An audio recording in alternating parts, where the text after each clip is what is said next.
Go. Magandang umaga sa ating lahat. Magandang umaga po, Binibining na Corda. Bakit parang ang mamlayin niyo? Magandang umaga sa inyong lahat. Magandang umaga po, binibining na Corda. Ngayon ay pagpapatuloy natin ang ating naudlot na talakayan noong nakaraan. Ngunit bago ko pagpapatuloy ay magkakaroon muna tayo ng pagbabalik-aral. Ano nga ba ang hinalak? Okay, Gunila. Ang pinalakay po natin noong nakaraang pagkikita ay tungkol sa paggamit ng teknolohiya sa pagsasalin. Kagaya na naman po ng machine translator, text-to-speech, speech-to-text, iba pa. Okay, maraming salamat, Gunila. Sino makapagbibigay ng iba pang dalawang uri ng teknolohiya na itinalakay natin noong nakaraan? Kay Barry. Computer Assisted Translation at OCR. Ano ang OCR?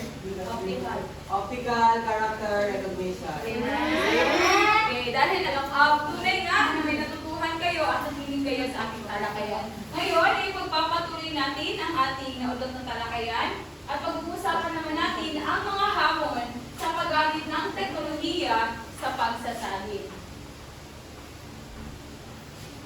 Okay. Una, ito ay ang kawalan ng konteksto. Hindi laging tama ang salin dahil hindi nauunawaan ng teknolohiya ang mas malalalim na kahulugan ng wika. Di ba may grupo kayo yung apat? Okay. Para sa dalawang puntos, sino ang makapaglalahad ng kanyang ideya kung bakit nga ba nagiging hamon sa paggamit ng teknolohiya sa pagsasalin ang kawalan ng konteksto? Wala? Tandaan na sa pagkatapos ng ating talakayan, ang mananalong grupo ang nakakuha ng mataas na puntos na grupo ay magkakaroon ng gantimpala. Okay, Bautista, anong grupo ka? Kita. Okay, bakit na ba nagiging hamon ang pagkawala ng konteksto sa pagsasalin? Ang kawalan ng konteksto sa pagsasalin ng teknolohiya ay base po sa aking karanasan ay ito ay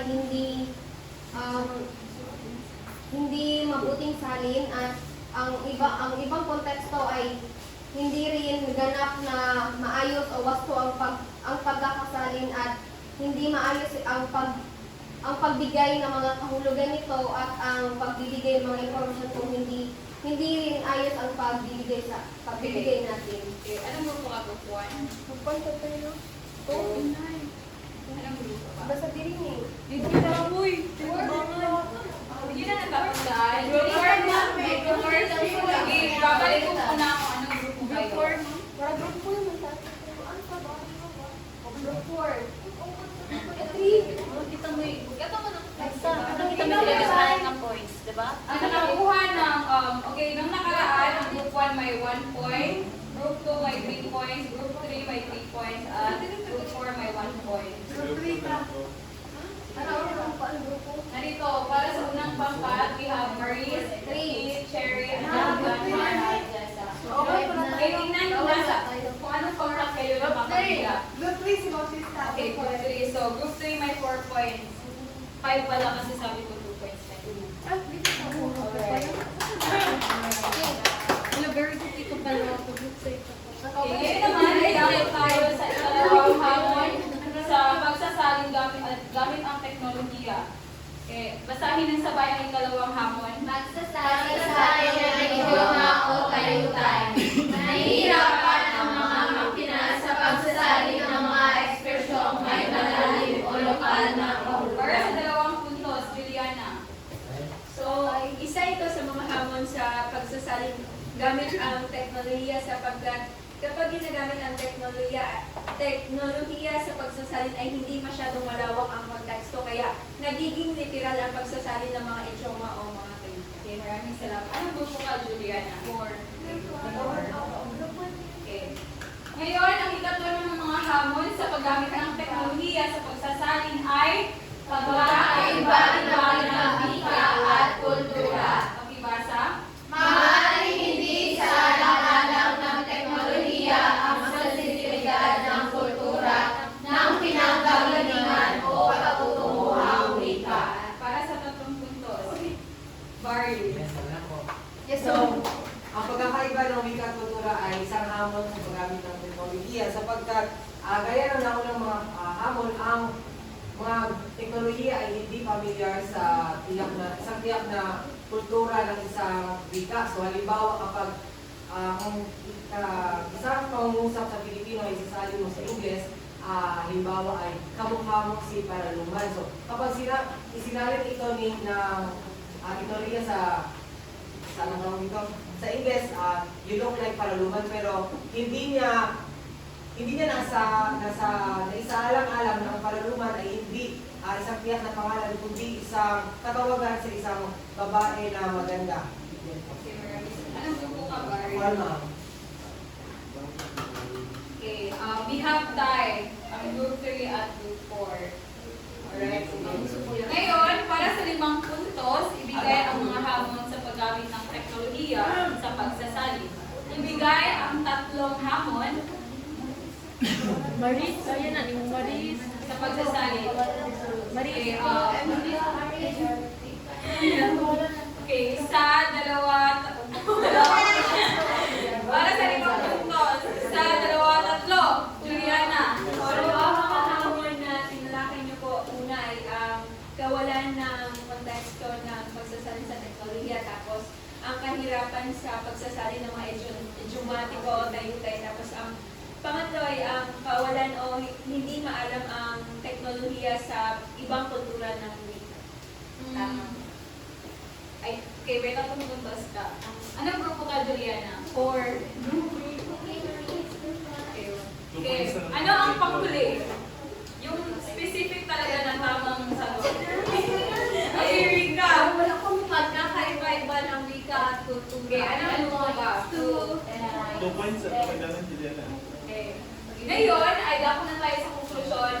Kahit napakalaki ng isutulong ng teknolohiya sa pagsasali, hindi pa rin ito kayang palitan ang husay ng tao sa pagsasali, lalo na sa mga malikhain at teknika ng konteksto or teksto. Mahalaga pa rin ang editing o tinatawag natin na proofreading ng isang bihasang tagasali. So, hindi talaga tayo kinakailangan na mas bumatay sa pagsasali gamit ang mga teknolohiya dahil hindi ito ang magiging may mga posibilidad na hindi akma ang pagsasali na isinagawa ng isang teknolohiya na ginagamit natin katulad na naman ng mga machine translation, mga catus at marami pang iba. Okay, para sa 10 puntos, para matapos na tayo, wait, 5 puntos na lang, 5 puntos, para medyo makahabol ang unang pakat.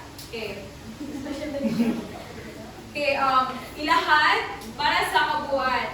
Ilahad ang 4 na uri ng teknolohiya na ginamit natin o tinalakay natin sa pagsasalin at ilahad kung bakit nga ba mahalaga na magkaroon ng kaalaman na hindi dapat tayo magtiwala agad-agad gamit ang teknolohiya sa pagsasalin. Okay, para kay Chris, kinakailangan na kayo ay tumayo at sumigaw ng Darna! Sige, Darna. Okay. 1, 2, 3. Darna! Sige, kayo na una.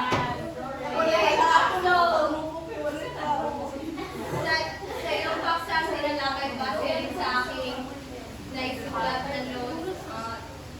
Ang iyong paksa ay pinamagatang paggamit ng teknolohiya sa pagsasali ni tinalakay ang 4 na uri ng teknolohiya, ang machine translation, computer-assisted translation, CAT-tools, speech-to-text at text-to-speech, at ang pamulyaryang optical character recognition o OCR. Ang mahalaga para sa akin mga tao na hindi bumatay kay whole na bumatay talaga kay kabuuan sa AI tools kasi alam naman natin na hindi ito angkop at kung gagamit man tayo ng mga AI tools sa pagsasalin ay siguraduhin na gagamitin lamang ito bilang gabay at hindi kopyahin kung ano ang lahat na nakasulat doon or nakasaad doon dahil hindi yun sa Okay, anong grupo ka? 2. Okay, tingnan natin. Group 2. patas. We have group 2 sa Nanalo. Isa lang yung live lang. Okay, first, maaaring pumunta ang group 2 dito sa harap upang ibigay ko ang kanilang papremyo. Okay, alin na guys? Hindi ko naman sumagot.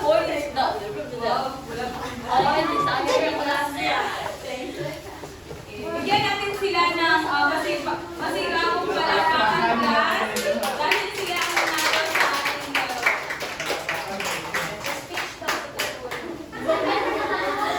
Yun lamang para sa araw na ito. Maraming salamat sa inyo.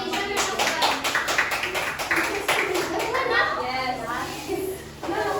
Hanapin kung nagbibigay niya. Asan ang daan?